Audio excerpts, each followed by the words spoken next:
Tout le monde a une part d'ombre, ça c'est une évidence, alors plus ou moins étendue, plus ou moins grande en fonction de notre capacité à affirmer des choses sur nous-mêmes, de notre connaissance de nous-mêmes. AVS avec Philippe Robichon. AVS pour À Votre Santé, bonjour et bienvenue. Et ce matin, nous allons explorer votre part d'ombre avec mon invité, Aymeric Le Breton. Bonjour et bienvenue. Bonjour. Vous êtes entrepreneur, docteur en psychologie et écrivain, inventeur de solutions pour le bien-être des êtres humains. Ça, c'est vous qui le dites. Oui, mais je le fais. Mais c'est vrai. C'est vrai, tout à fait. C'est l'argu. Et vous êtes là aujourd'hui pour une double actualité, puisque vous publiez la suite de votre gros succès. Ça s'appelle « Ce que j'aimerais te dire encore » chez Marabout. Alors, 4 ans après, alors c'est un gros succès, mais c'est un livre disruptif. Hein, et vous avez été étonné presque que ça marche autant.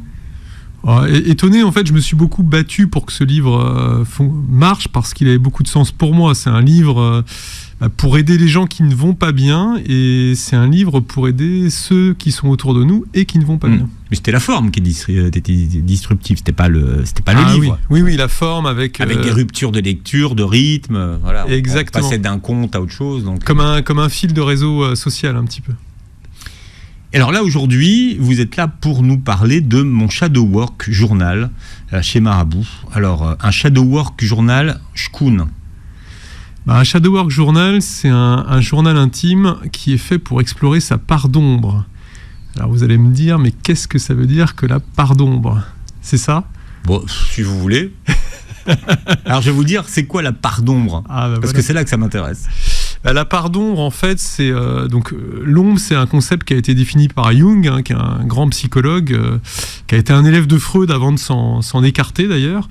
Et la part d'ombre, en fait, c'est une part qu'on refuse de reconnaître en soi, qu'on ne voit pas en soi, soit qu'on la refoule, qu'on la cache, qu'on la dissimule, soit simplement qu'on ne la voit pas, on y est aveugle. Voilà. Mmh. Et alors, beaucoup pensent que dans cette part d'ombre, il n'y a que du négatif, mais non. Non, dans la part d'ombre, en fait, c'est tout ce qu'on ne veut pas voir en soi. Donc, il peut y avoir aussi des éléments positifs. Il y a certaines qualités qu'on peut ne pas voir en soi. Il y a certains potentiels qu'on peut ne pas voir en soi. C'est quelque chose qui nous est caché, simplement. Alors, il y a aussi il y a beaucoup de négatifs, parce qu'on peut cacher sa part d'agressivité, on peut cacher ses colères, on peut cacher des désirs inavoués, mais on va aussi cacher des choses positives. Prenez l'image du jardin secret. Oui, alors dans l'introduction, effectivement, je décris l'idée d'un jardin qui est mystérieux, qui est secret, et qu'on irait découvrir à travers le livre, puisque c'est à ça que j'invite le lecteur, c'est de partir à la découverte de sa part d'ombre pour essayer justement de réconcilier, en tout cas d'avoir une vision plus large de lui-même. Alors pourquoi c'est un journal ? Alors c'est un journal, alors c'est plutôt un livre d'exercice. Parce qu'il y a vraiment beaucoup d'exercices. Il faut expliquer aux gens et en plus, c'est des exercices, il faut s'y atteler si on veut le faire sérieusement, ce travail. Oui, c'est un livre qu'on lit avec un crayon, et en fait, on ne fait pas que lire. En fait, on doit répondre à tout un tas de questions qui suivent un cheminement que j'ai construit par rapport à mon expérience de psychologue, de thérapeute, et qui va faire que la personne va être en quelque sorte accompagnée par un psy, quoi. En gros, c'est comme si j'étais avec elle, que je la guidais dans ce chemin de découverte de son ombre à travers tous ces questionnements. Donc en gros, l'ombre, elle désigne quoi ? L'ombre, c'est une part qui n'est pas visible de vous-même. Je prends beaucoup cet exemple dans le livre, mais par exemple, les femmes, elles peuvent rencontrer des difficultés à voir leur part d'agressivité, leur part de désir de domination. Parce que, historiquement, culturellement, c'est quelque chose qui est plutôt associé à la masculinité. C'est pas vrai, en fait. Les femmes, comme les hommes, peuvent avoir de l'agressivité en elles, elles peuvent avoir envie de dominer ou d'être supérieures aux autres, elles peuvent être compétitives, mais elles vont avoir du mal à le voir, à le reconnaître, et peut-être à le laisser s'exprimer, parce que, dans la culture, par rapport aux stéréotypes, c'est associé plutôt à la masculinité qu'à la féminité. Ça, c'est un exemple. Et donc, une femme, quand elle fait ce livre, par exemple, il y a un certain nombre d'exercices sur l'agressivité, mais l'agressivité dans un sens positif, dans le sens d'énergie, en fait, dans le sens de volonté, dans le sens de une colère qui serait saine. Parce que l'agressivité, si on est vraiment agressif, il vaut mieux le planquer. Oui, l'idée, parce que socialement, c'est quand même pas quelque chose qu'il est facile d'assumer, d'être agressif. Alors l'idée, oui, c'est vrai que j'ai une définition de l'agressivité qui est plutôt positive, en tout cas dans ma vision. Mais encore une fois, l'idée, c'est pas d'avoir une agressivité qui va se traduire par le fait d'être violent. Hein. C'est pas ça du tout que je veux dire. C'est une agressivité qu'on va libérer grâce au livre, parce qu'on explore ça, on reconnaît qu'il y a ça en nous. Mais bien sûr, on va le sublimer en quelque chose de positif. Et l'agressivité, ça va devenir un carburant, un élément de motivation, un élément de réussite. Voilà, on va le sublimer en quelque chose qui est acceptable socialement, qui est positif. Alors l'ombre désigne une part de notre inconscient, c'est ça ? Exactement. C'est complètement une part inconsciente de nous-mêmes, où on trouve tout ce qu'on a refoulé, par exemple. Nos désirs, nos fantasmes. Alors quand je parle de désir ou de fantasme, c'est pas seulement des choses sexuelles, ça peut être aussi tout simplement le désir d'exercer tel ou tel métier, le désir de partir voyager dans tel ou tel pays, le désir de vivre telle ou telle expérience. Et il y a des choses qu'on ne s'autorise pas, qu'on réprime, qu'on empêche d'advenir. Alors, et pourquoi toutes ces choses-là, on ne voudrait pas les montrer aux autres ? Alors, on ne veut pas les montrer aux autres, on ne veut pas les montrer à soi-même pour plein de raisons. Ça peut être parce qu'on en a honte, parce qu'il y a des désirs qui sont inavouables, parce qu'ils ne sont pas forcément valorisés socialement. Je ne sais pas, par exemple, si votre désir, c'est d'avoir un petit job tranquille, sans embêtement, où vous êtes dans votre petit coin, etc., peut-être que vous n'avez pas envie de l'affirmer, de l'exprimer, ce désir, parce que vous allez peut-être être jugé si vous dites ça. Donc, c'est un exemple, par exemple, qui peut concerner des gens qui ont évolué dans un milieu où la réussite est une valeur importante, ça, vous voyez. Et donc, imaginons une famille de médecins. Je prends une caricature, un peu une famille de médecins, des gens qui ont réussi. Puis l'enfant, lui, il n'a pas du tout envie d'être médecin. Il a envie de faire boulanger, d'avoir un métier manuel très simple, etc. Est-ce qu'il va être capable d'exprimer ce désir, ce besoin face à sa famille ? Vous voyez, ça va pas être évident pour lui. Donc, il va peut-être plutôt le cacher. Et c'est là où il y a un problème, parce que si je cache ce désir qui est important pour moi et que je ne l'exprime pas parce que j'ai honte, je ne peux pas réaliser quelque chose qui pourtant m'apporterait de l'épanouissement. Et de l'autre côté, il y a ceux qui cachent leur ambition. Et inversement, si on a grandi dans un milieu qui ne valorise pas forcément la réussite et l'ambition, on va peut-être avoir du mal justement à l'affirmer, à l'exprimer, à dire oui, j'ai envie de réussir, j'ai envie de gagner de l'argent. Imaginez que vous avez grandi dans une famille d'extrême gauche, je ne vais pas dire intégriste, mais en tout cas, voilà, on prend une caricature, encore une fois, c'est un exemple qui parlera peut-être à certains, et imaginons que vous disiez, oui, j'ai envie de devenir un grand patron, j'ai envie de gagner de l'argent. Non, vous allez peut-être avoir honte ou du mal à l'exprimer, donc vous allez plutôt le cacher, et le problème, c'est que si vous le cachez, ça va vous empêcher peut-être de vous réaliser professionnellement. Alors là, on parle dans le cadre professionnel, mais il y a plein d'autres choses aussi dans la vie personnelle qu'on peut avoir envie de cacher. Tout ce que nous cachons finit par apparaître. C'est un petit peu comme la poussière sous le tapis. Oui, d'une manière ou d'une autre. Alors ça finit pas forcément par apparaître dans sa forme originale, mais ça va plutôt prendre d'autres chemins pour s'exprimer. En fait, voilà. Alors ces chemins, on les connaît, hein, c'est les chemins traditionnels en psychologie, ça peut prendre le chemin du corps. J'ai un désir, quelque chose que je n'arrive pas à exprimer, que je n'arrive pas à faire reconnaître, que je refoule, que je réprime, et puis ça va se traduire par une maladie psychosomatique, des symptômes psychosomatiques, parce que je ne le laisse pas sortir, et donc ça crée une tension en interne qui s'inscrit dans le corps. Ça, c'est un exemple. Ouais.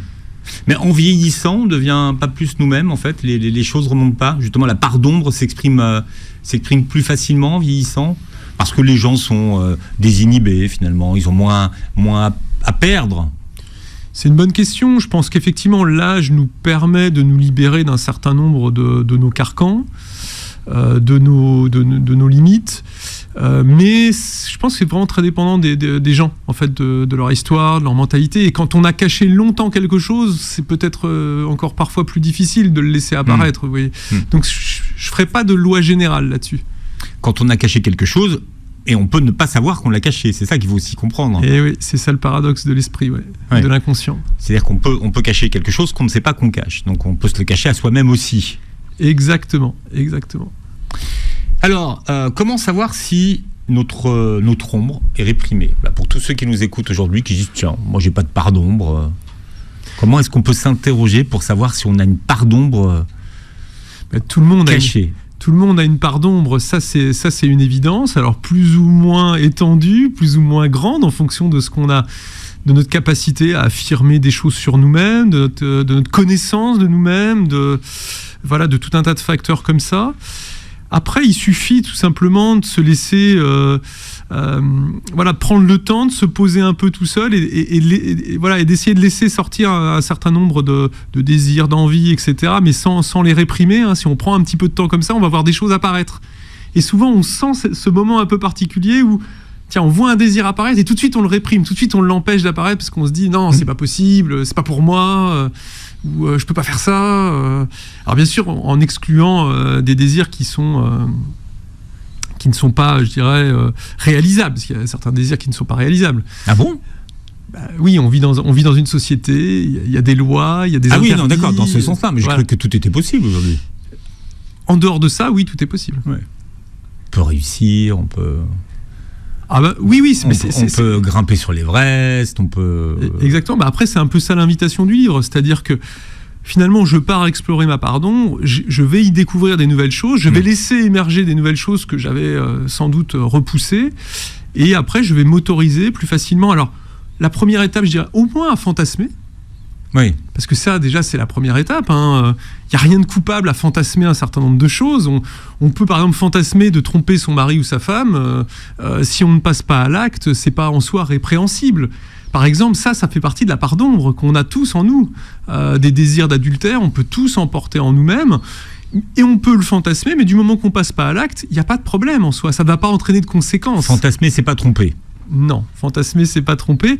Et c'est déjà ça permet de libérer un certain nombre de tensions. Il y a quelques instants, vous m'avez demandé, mais comment reconnaître si on a une savoir, nous, là, et puis tous ceux qui sont avec nous aujourd'hui, qui nous écoutent et qui se disent, mais comment savoir si j'ai une part d'ombre ? Parce qu'ils n'en ont pas forcément conscience.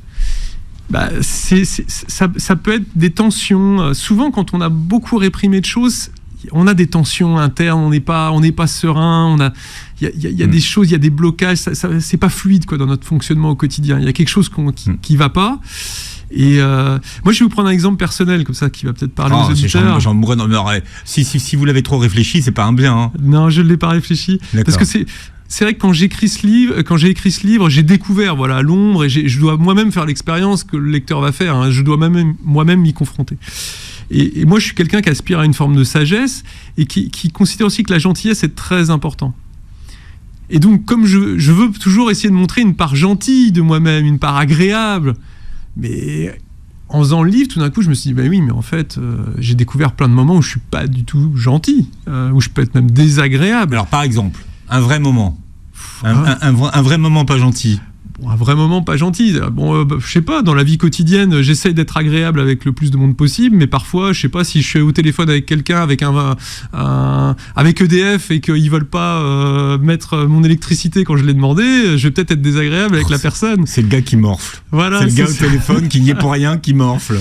Voilà. Et le fait d'avoir ce désir d'être toujours gentil m'empêchait de voir ces moments-là. Et maintenant que j'ai fait tous ces exercices-là, finalement, je laisse l'envie d'être méchant émerger dans mon esprit, mais je ne le suis pas. J'essaye quand même d'être gentil le plus souvent possible. Vous ne vous donnez pas le droit d'être méchant. Mais vous vous donnez la possibilité, possiblement, de l'être. Je laisse émerger en moi des pensées méchantes ou des envies d'être désagréable. Mais rien que le fait de laisser sortir ça et de le prendre un peu après avec humour, avec dérision, finalement, j'ai moins de tension, je suis plus serein. Voilà, nous nous confrontons à notre part d'ombre ce matin avec mon invité Aymeric Le Breton qui publie Mon Shadow Work journal aux éditions Marabout. Alors c'est un phénomène mondial, hein. Il y a un vrai engouement autour de la part d'ombre en ce moment. Oui, alors c'est vrai que moi, en tant que psychologue, je l'ai réinterprété. En fait, Freud a été très à la mode. On a beaucoup lu Freud, beaucoup parlé de Freud. Et en fait, c'est Jung, simplement, un de ses élèves, et là, qui lui a conçu un certain nombre de concepts très intéressants, dont l'ombre. Et là, il y a une redécouverte de ces concepts-là, et à travers les réseaux, TikTok, etc. Oui, et puis à travers aussi le développement personnel. Oui, exactement. C'est-à-dire que sans citer Jung, on a quand même bien pillé, hein. Oui, dans le développement personnel, voilà, en tout cas, on s'inspire de concepts de la psychologie qui sont bien établis, qui sont extrêmement intéressants pour se redécouvrir et progresser. Bon, on parlait des faux gentils hors antenne, mais est-ce que le faux gentil, ils ont une part d'ombre ? Ah, c'est exactement le cas, en fait. C'est-à-dire, le faux gentil, il veut montrer à tout le monde qu'il est gentil, mais en réalité, dans sa part d'ombre que lui-même peut-être ne voit pas, qu'il n'a pas envie de montrer aux autres, en fait, il a simplement des envies d'être peut-être agressif, il a des colères, il a des comportements qui sont pas acceptables socialement, etc. Et tout ça, il le réprime pour passer pour un gentil, mais en réalité, si on le regarde d'une manière complète, il n'est pas que gentil. Il est gentil parfois et il est méchant également parfois, ou désagréable en tout cas. Alors, l'inconscient a un langage métaphorique. Vous avez relevé 10 clés. D'accord ? Vous les connaissez par cœur ou je les cite ? Oh non, je les connais pas par cœur. Citez-les-moi, Philippe. Non, je sais pas. Vos projections, vos rêves, vos souvenirs enfouis, vos désirs refoulés, vos actes manqués, ça c'est très très bien les actes manqués, vos pulsions, votre double, ça aussi c'est très bien, votre ressentiment, vos archétypes, vous nous expliquerez ce qu'on appelle les archétypes tout à l'heure, et vos émotions interdites. Comment notre part d'ombre est-elle révélée par les projections qu'on fait ? Les projections, ça c'est un mécanisme qui est extrêmement intéressant en fait, qui consiste à projeter ses propres désirs sur les autres. Donc tout à l'heure j'ai parlé des relations de couple et là vous connaissez sans doute quelqu'un qui accuse en permanence son conjoint de le tromper. Et ça en fait, dans un certain nombre de cas, alors ça peut être vrai hein, bien sûr, on peut être avec un mari ou une femme qui nous trompe potentiellement, mais dans pas mal de cas, en fait, c'est la projection d'un désir qu'on a nous-mêmes et qu'on refuse de reconnaître en nous, et du coup, on va le projeter sur l'autre. Donc, si on soupçonne l'autre de nous tromper, c'est que nous, inconsciemment, on a envie de tromper l'autre. Potentiellement. Alors, potentiellement. Non, mais ça, oui, c'est le principe de la projection. C'est le principe de la projection, exactement. Et ça, il y a plein de choses comme ça, en fait, dans la vie quotidienne. On peut projeter tout un tas de désirs comme ça. Donc, en fait, ça veut dire qu'on projette sa part d'ombre sur les autres. Un petit peu comme au cinéma. Exactement, c'est un peu comme un vidéoprojecteur qui projette sur un écran un film, une histoire, et nous on fait pareil en fait. Avec notre esprit, en permanence, on projette certaines parts de nous-mêmes, très cachées, dont on n'a pas forcément toujours conscience, sur les autres. Et on va raconter des histoires sur les autres qui traduisent plus, qui disent plus sur nous-mêmes que sur l'autre en réalité. C'est-à-dire que quand on parle des autres, on parle de nous. La plupart du temps, oui. Alors écoutez ça. Mais c'est intéressant ça. Et on le voit dans donc, en fonction de ce qu'on dit sur les autres, alors si par exemple on ne trouve que des qualités aux autres, si on ne trouve que des qualités aux autres, est-ce qu'on est capable de voir les qualités en soi, par exemple ? Peut-être qu'on est toujours en train de complimenter les autres, de voir des choses belles dans l'autre, mais parce que en nous-mêmes, on va rarement voir ce que nous on a, et on parle pas de nous-mêmes, on parle pas de ces belles choses. Donc là, c'est le côté positif. Puis le côté négatif, si on est toujours en train de critiquer les autres, c'est peut-être qu'on n'est pas tout à fait à l'aise avec certaines parties de sa propre personnalité. On n'est peut-être pas tout à fait bien avec certaines parties de sa propre personnalité. Donc on va les projeter sur les autres. Ce que l'on voit facilement chez soi, on le voit aussi facilement chez les autres. Alors ce que l'on voit facilement chez soi, on le voit facilement chez les autres, c'est-à-dire qu'il y a une sorte de... comment dire ? Une qualité, par exemple, que vous allez voir chez les autres, c'est souvent que vous la possédez vous-même, en fait. Et que vous la reconnaissez comme étant une qualité. Ça, c'est un outil pour détecter le... C'est vache, ça. Pourquoi c'est vache ? Non, c'est vrai. En tout cas, et c'est pour ça qu'il y a des choses aussi C'est qu'en fait, c'est parce qu'on pense avoir cette qualité qu'on la voit chez les autres. Alors, Ou parce qu'on a la qualité. C'est parce que j'ai cette qualité que je peux la voir chez l'autre, en fait. Ou c'est parce que j'ai ce défaut que je peux le voir chez l'autre, en fait. Parce que sinon, j'arrive pas à voir d'autres choses, en fait. C'est un peu... Oui, c'est comme un labyrinthe. Hein. Je comprends bien cette espèce de principe de l'esprit. Il a un fonctionnement un peu en vase clos, en fait. Si vous dites toujours de votre collègue, oh là là, lui, c'est un glandeur, il fout rien. Peut-être que... Alors, ça ne veut pas dire que vous êtes glandeur ou vous foutez rien, ça veut dire sans doute que vous-même, vous avez un certain nombre de... Vous avez plutôt une valeur qui est tournée sur le travail, etc. Donc, vous allez... En fait, vous n'appréciez pas vous-même quand vous êtes glandeur, et donc, forcément, dès que vous allez en voir un, ça va lui tomber dessus, quoi. Et vous allez d'autant plus être critique avec lui que vous ne supportez pas chez vous-même d'avoir ce défaut. Alors qu'il est peut-être présent. Des fois, vous avez peut-être envie aussi de vous reposer et de glander, quoi. Vous parliez de l'agressivité tout à l'heure, et vous dites que plus vous refoulez votre agressivité, et plus vous avez le sentiment que les autres se comportent de façon agressive avec vous.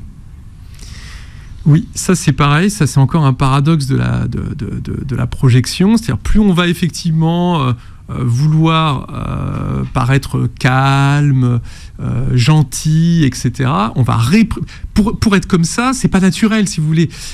L'être humain, c'est à la base un animal. C'est un mammifère avec une part d'agressivité qui est naturelle chez lui. Donc quelqu'un qui est toujours calme, qui est toujours docile, etc., c'est forcément qui réprime son agressivité. Mais ça va l'amener effectivement à peut-être à se sentir agressé en permanence par les autres. Il y a des gens qui se sentent agressés en permanence. Ouais. Mais c'est ou qui ont l'impression d'être agressés en permanence, ne m'agressent pas. Eh bien, une des solutions pour ces personnes-là, ça peut être justement de reconnaître cette agressivité qu'ils ont en eux, de la laisser s'exprimer, et il va y avoir une espèce d'équilibre qui va se faire et qui va les soulager. Vous parlez des souvenirs enfouis. Alors, c'est quoi un souvenir enfoui ? Parce qu'un souvenir, par définition, on s'en souvient. Un souvenir enfoui, c'est un souvenir qu'on a oublié ou qu'on a cherché à oublier parce que on a fait quelque chose qu'on considère comme étant mal, répréhensible, inacceptable, et on va tout faire pour l'enfouir. On n'a pas envie d'y penser, simplement. Et donc, progressivement, on va l'enfouir, au point que parfois, on l'oublie complètement. Qu'il disparaisse totalement de notre vie, comme s'il n'avait jamais eu lieu. Alors, parfois, vous pouvez avoir le sentiment que certaines années ont disparu de votre vie. Hein. Complètement, oui. Qu'est-ce que je faisais ? Je m'en souviens plus. Non, mais ça peut être... C'est une manière, si vous voulez, voilà, effectivement, d'effacer des choses qu'on n'a simplement pas envie de voir, qu'on n'a simplement pas... Et c'est dommage, parce qu'en même temps, il y a des choses dont on peut avoir honte, mais elles sont constitutives de ce qu'on est. C'est-à-dire, on est des êtres imparfaits, par nature. Donc, c'est normal si on a fait des erreurs, si on ne s'est pas toujours bien comporté avec les autres, si on a, peut-être transgressé parfois certaines règles. Ça fait partie de l'imperfection de l'être humain. Et après, en prendre conscience et pouvoir en tirer de leçons, c'est quelque chose qui est positif. Et comment on part à la pêche aux souvenirs enfouis ? Là, voilà, dans le livre, je guide les gens justement à travers ça. Il y a des exos, ouais. Il y a des exercices pour laisser ça émerger, parce qu'en fait, il faut simplement déjà prendre le temps, en fait, de réexplorer sa mémoire. Parfois, ça vient... ça remonte comme ça à la surface, quoi, sans qu'on s'y attende, dans un rêve ou dans un moment où on s'y attend pas, on se dit « Oh tiens, j'avais fait ça, dis donc. Mince !» Ça marche comme ça. Ça me revient. Exactement. Qu'est-ce que vous appelez le syndrome de la boîte noire ? Le syndrome de la boîte noire, c'est finalement quelque chose qui... comme des souvenirs auxquels on n'a pas du tout accès, quoi. En fait, là, c'est tellement enfoui qu'on peut pas y accéder. Alors, faut se méfier de la mémoire. Hein. Elle joue des tours parfois, et finalement, elle n'est pas toujours fiable. Il y a ce qu'on appelle les faux souvenirs. Ouais, ça, c'est vrai que la mémoire, faut faire très attention, parce que la mémoire, c'est une construction, et la mémoire, en réalité, nos souvenirs, on s'en rend pas compte, mais sont constamment en train de se transformer. Il se transforme avec les expériences du présent. Il se transforme avec ce qu'on vit au quotidien. Et donc, un souvenir, en réalité, c'est à la fois quelque chose qui s'est réellement passé, en tout cas quelque chose au moment où ça s'est passé, on en a retenu certains éléments, des sensations, des odeurs, des sons, etc. Et le présent, c'est ça le paradoxe, ce qu'on vit dans le présent va modifier le souvenir, mais nous, on ne va pas en avoir conscience. C'est-à-dire qu'en fait, on ne se souvient plus de l'acte tel qu'il s'est passé. Non. En fait, plus le temps passe, et d'ailleurs, plus les souvenirs se déforment. Alors, ce que tout le monde connaît, c'est que, en gros, les pires vacances de votre vie, c'est celles que vous vous souvenez le plus, et c'est peut-être les meilleures vacances de votre vie, parce que quand vous les racontez, vous êtes mort de rire, c'est peut-être des vacances que vous avez fait avec des potes. Ça, c'est vraiment un peu l'exemple caricatural. Mais il y a certains événements, par exemple, que vous avez pu vivre, qui étaient anodins, Et aujourd'hui, vous allez les réinterpréter avec les normes actuelles, avec vos pensées actuelles, et vous allez dire, bah, ça se trouve, je sais pas, oui, je me suis fait agresser ou harceler, alors qu'à l'époque, vous aviez peut-être pas eu le sentiment que c'était quelque chose de négatif. Donc c'est ça le souvenir. Le souvenir, il se reconstitue en permanence, donc il faut faire attention. On parlait de lunettes tout à l'heure, mais parfois c'est vrai qu'on regarde les souvenirs avec les lunettes d'aujourd'hui. Toujours, en fait, toujours. Même la manière dont on envisage notre avenir peut aussi modifier nos souvenirs. Ça, j'avais une très belle phrase d'un de mes professeurs de psychologie qui disait « Le passé prend sa source dans l'avenir ». C'est un peu une phrase qui vous retourne le cerveau. Le passé prend sa source dans l'avenir. Méditez ça, Philippe. Voilà, et peut-être que vous aurez envie d'aller explorer votre part d'ombre en écoutant cette émission. Mon invité est Mike Le Breton avec mon Shadow Work Journal aux éditions Marabout. Un livre d'exercice pour justement aller explorer votre part d'ombre. On parlait des pulsions tout à l'heure, et quand le conscient dit quelque chose, l'inconscient fait l'inverse. Qu'est-ce que ça veut dire ? Alors, les pulsions, ça, c'est l'énergie du désir, hein, la pulsion. Hein. Donc, Freud avait d'ailleurs défini 2 grandes pulsions. La pulsion de vie, construire, créer, bâtir, avancer, nouer des liens, et la pulsion de mort, qui est plutôt une pulsion de destruction, quoi. Voilà. Donc, vous distinguez les pulsions obscures et les pulsions blanches. Exactement, parce que je pense que Freud était quelqu'un qui allait très loin et qui était très aussi attaché à la sexualité. En fait, c'est quelque chose de beaucoup plus large et de beaucoup plus soft. Les pulsions, il n'y a pas tout. Enfin, une pulsion noire, une pulsion obscure, c'est pas forcément l'envie de tuer. Mais bon, Freud a vécu une autre époque. Hein, il y avait des guerres, etc. Nous, à notre époque, voilà, ça peut simplement être le fait d'avoir le désir d'échouer, le désir de se séparer. Voilà, c'est une énergie de déliaison, en fait, quelque part. Cette pulsion. Et contrairement à une idée reçue, les êtres humains ne sont pas spontanément attirés par le bien. Ça veut dire que spontanément, on est attiré par le mal ? C'est un paradoxe, mais l'être humain, il est souvent attiré par... alors, le mal, je ne sais pas si on peut appeler ça le mal, mais il peut être attiré par des choses qui vont le faire souffrir. Moi, j'appelle ça la passion de la tragédie, parce que la tragédie, vous savez, c'est les grandes œuvres. Hein, les grandes œuvres, les grands films, les grands romans de la littérature. Et pourquoi on regarde ces grands films, ces grands romans de la littérature ? C'est parce que les personnages, ils sont vivants. Ils vivent quelque chose d'extraordinaire, d'intense, de remarquable. Et tout le monde, quelque part, enfin beaucoup de gens en tout cas, aspirent au plus profond d'eux-mêmes à avoir une vie intense, une vie qui les fait vibrer. Et donc, pour vibrer, c'est sûr que quand on éprouve de la contrariété, on ne vibre pas beaucoup. Mais quand on éprouve de la rage, on vibre. C'est pareil, quand on est un petit peu triste, la vie n'est pas très intense, mais quand on a un chagrin terrible, là, elle prend tout son sens, son intensité. Et donc, parce qu'on recherche ces émotions fortes, on peut être attiré par des aventures négatives, par des expériences négatives, voire traumatiques. Alors, émotion, j'aime pas utiliser l'expression émotion négative, mais ça peut être des émotions négatives. C'est plutôt la colère, la peur, le dégoût. Donc, il y a une dimension un peu narrative chez l'être humain quand même qui cherche. Moi, j'aime bien aborder cet angle-là parce que on recherche parfois à rendre notre vie semblable à un roman, une aventure, à éprouver du coup de l'intensité. Et pour aller éprouver de l'intensité, on va se mettre dans des situations parfois compliquées. Et ça, c'est parfois inconscient. Hein, on n'en a pas forcément conscience. Parce que sinon, non, consciemment, on va vous dire non, mais moi j'ai envie d'avoir une vie. Je prends un exemple très concret, encore une fois, qui tient au couple, mais qui est très intéressant. C'est-à-dire, si vous demandez aux gens comment ils envisagent leur vie de couple, ils vont vous dire moi j'attends de trouver l'amour, d'avoir quelqu'un de bien qui va prendre soin de moi, et qui peut-être je pourrais avoir des enfants. Enfin voilà, ils vont nous donner plutôt une définition un petit peu tranquille, quoi, une vision tranquille. Mais à l'intérieur, dans l'inconscient, c'est pas du tout ça généralement que les gens ont envie. Ils ont envie d'une passion. Ils veulent des papillons dans le ventre. Voilà, peut-être quelque chose de déchirant. Voilà, dans l'inconscient, il va y avoir cette pulsion, et vous me parliez des archétypes tout à l'heure, ces archétypes de la passion amoureuse qui vont être là, qui sont présents et qui nous attirent irrésistiblement et auxquels on cède ou on ne cède pas. Voilà, Ceux qui l'ont bien compris, ce sont les réseaux sociaux et notamment les algorithmes. Comment est-ce que justement ces algorithmes surfent-ils sur notre part d'ombre ? Ils l'exploitent à fond. Ils l'exploitent à fond, puisque quand on est en train de scroller sur Facebook Watch, sur TikTok, qu'est-ce qu'on voit finalement ? On voit des gens se battre, on voit des animaux sauvages en tuer d'autres, on voit tout un tas de scènes absolument, beaucoup de scènes difficiles en fait, des scènes...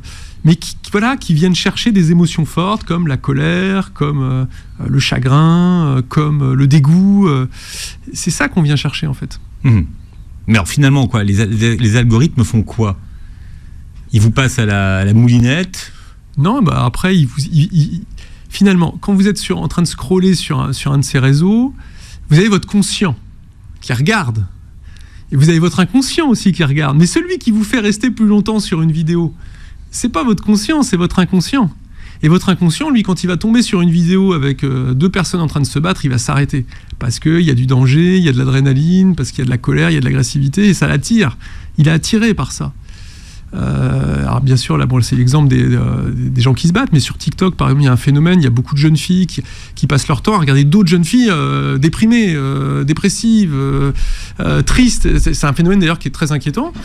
Et là, encore une fois, c'est l'inconscient de la jeune fille qui regarde ça, qui est attiré par cette autre jeune fille qui est en dépression, qui est triste et qui vit sans doute quelque chose d'assez extraordinaire pour être dans cet état de chagrin. Ouais. Et donc, il y a une attirance. Mais si je demande à la jeune fille si elle est attirée, elle va me dire non, je ne suis pas attirée. Mais si je regarde le temps qu'elle passe à regarder ces vidéos-là, je verrai qu'elle est attirée. Donc, montre-moi tes réseaux sociaux et je te dirai quelle est ta part d'ombre. Quelque part, c'est un révélateur, effectivement. Facebook est une sorte de psychanalyste. C'est vrai ? plus que TikTok et que Insta. Non, je dis Facebook, mais c'est valable. C'est valable. Oui, ça vous date un peu. Oui, c'était une boutade, mais mais quelque part, ça révèle effectivement. Et donc, en observant les vidéos qui nous intéressent, ce que les algorithmes nous montrent, eh bien, ça peut être des indices pour mieux se comprendre, pour savoir qu'est-ce qui nous attire, qu'est-ce qui nous fait peur, mais aussi qu'est-ce qu'on recherche parfois. Et ça révèle des choses qui sont inconscientes, qu'on a, évidemment, auxquelles on n'a pas forcément... C'est souvent au moment où vous y attendez moins que bim, ils vous rebalancent une vidéo. Voilà, c'est reparti. Exactement. Et donc, ça révèle une part de notre inconscient. C'est une sorte de... C'est étonnant, ça agit comme un révélateur. Bon, on parlait des archétypes tout à l'heure. Alors, pour tout le monde, c'est quoi un archétype ? Alors, un archétype, ça fait référence à ce qu'on appelle l'inconscient collectif.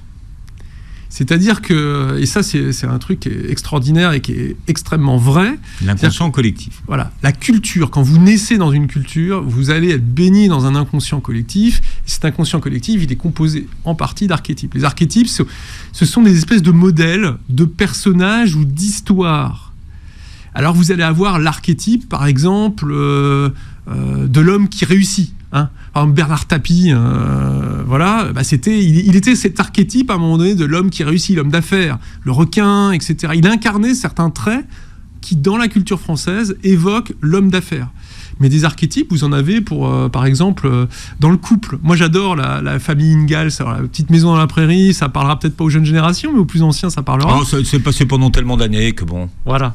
Et ça, c'est l'archétype de la famille patriarcale, unie, où les gens l'entraide, etc. Et on est vraiment dans un archétype. Et ça, ce sont des images idéales, en fait. Vraiment un peu. On parle d'images d'Épinal, d'ailleurs, mais ce sont des images qui nous attirent, en fait, parce qu'on a envie d'incarner, on a envie de vivre la même chose que ces personnages-là.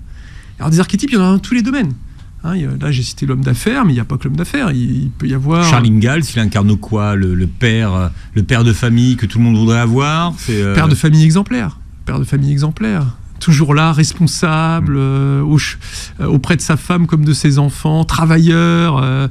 Il évoque une forme de père idéal qu'on n'a pas tous envie d'être. Il y a d'autres formes de pères qu'on peut peut-être avoir envie d'être, mais c'est une forme, et cette forme va être attractive, en fait. Sinon, il y avait Madame Olson. Alors, Madame Olson, c'est un autre archétype. Ouais, Madame Olson, c'est un autre archétype, mais c'est pareil, c'est la vipère, quoi. C'est celle qui critique tout le monde, qui est toujours dans les mauvais coups, les ragots, les rumeurs, qui alimente, qui a un peu tous les défauts. Et ben ça, c'est un archétype qui est aussi attractif. Et je suis sûr que des Madame Olson, des gens comme ça, on en a tous rencontré un jour, des gens un peu une caricature de Madame Olson. Mais c'est simplement parce qu'on a besoin d'avoir ces modèles, en fait, ces modèles qui sont dans l'inconscient collectif, dans notre culture. On en a besoin pour pouvoir venir y ressembler. On va les choisir, souvent inconsciemment. Hein, avec le mari, donc un peu effacé, poltron quand même. Hein. Voilà, c'est ça. Et ben donc ça forme des archétypes à la fois d'individus et de couples. Et ces modèles-là, on a envie de... Il y a un archétype que beaucoup de gens connaissent aussi. Alors après, ça c'est plus une scène, mais c'est le déjeuner sur l'herbe. Le déjeuner sur l'herbe. C'est le tableau. Voilà, il a été représenté par un tableau, mais en fait c'est le pique-nique. Et ça fait 5 siècles, enfin, ou 4, je me trompe pas, non, ça fait 4 siècles, que les gens ont envie d'aller faire un pique-nique. Parce que c'est une scène qui nous attire, c'est une scène qu'on a envie de vivre. Voilà, c'est ça un archétype. Un archétype, c'est une sorte de scène ou de personnage idéal qu'on a envie d'être ou qu'on a envie de vivre. Voilà. Alors quel est l'intérêt pour nous tous d'aller explorer notre part d'ombre ? À quoi ça sert finalement ? Ça sert à se réconcilier avec soi-même. Ça sert à aller trouver des sources de croissance nouvelles, de développement nouvelles.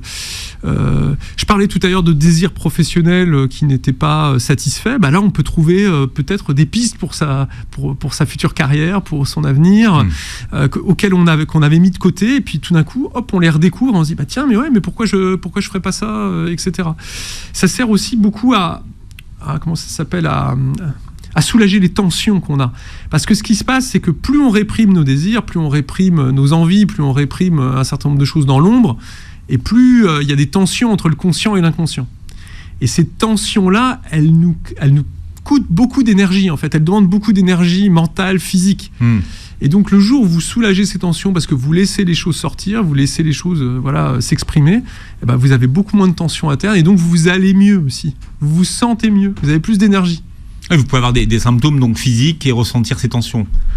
Oui, alors encore une fois, soit vous avez... Non, mais ça peut être des pistes à explorer, puisqu'il y a des gens qui n'arrivent pas à expliquer pourquoi ils sont toujours bloqués du dos, de la nuque. Mais oui, mais ça c'est un exemple. Ça peut... Alors encore une fois, après c'est pas systématique. Il peut aussi y avoir des causes organiques. Hein. Il faut regarder.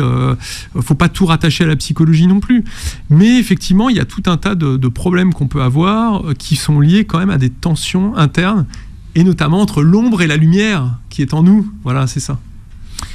Bon, à vos crayons pour remplir mon shadow work journal chez Marabout, Aymeric Le Breton. Donc là, voilà, vous en avez pour un petit moment quand même. Hein.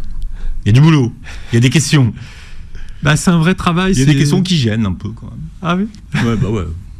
C'est pas si simple. Après, voilà. Explorer l'ombre est pas si simple.